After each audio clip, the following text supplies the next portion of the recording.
March 31st, 1922. Bavaria.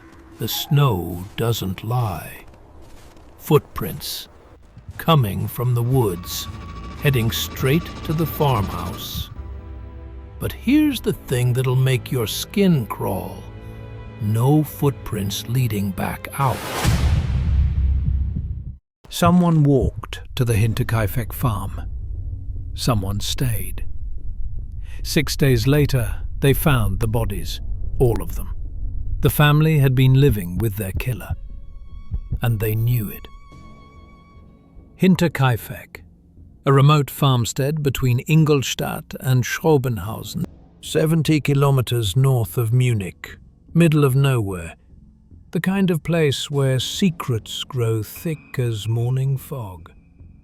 Andreas Gruber owned it, 63 years old, weathered, hard. Lived there with his wife Cäzilia, their widowed daughter Viktoria.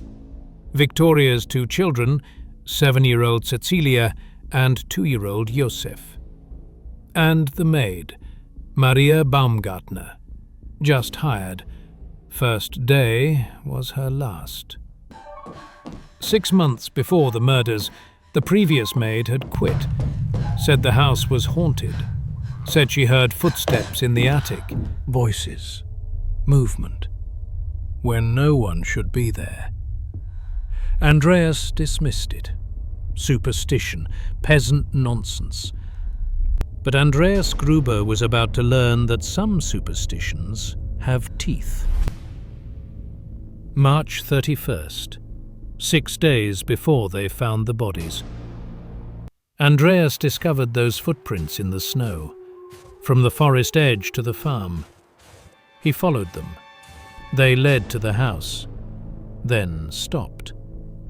No return trail. Nothing.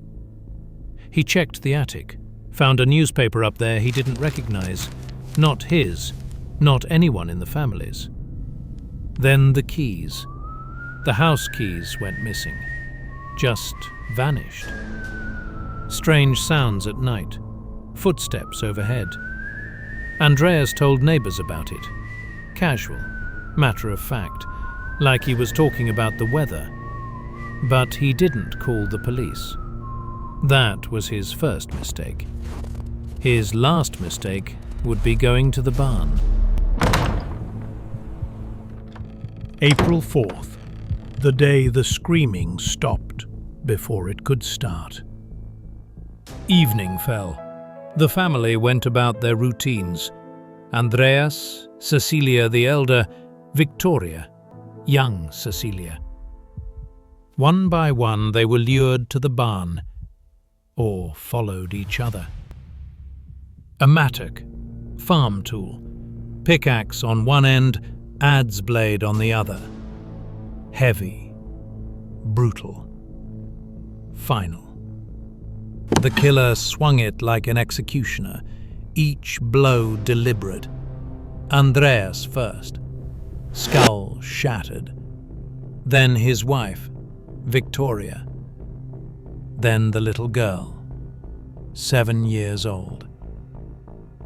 Later, investigators would find tufts of hair, pulled out by the roots.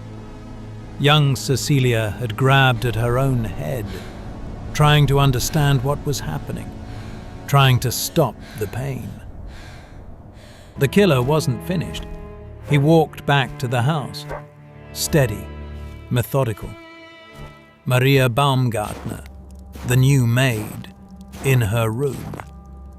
She heard him coming. She had to. The mattock found her too. And the baby, 2-year-old Josef, in his crib.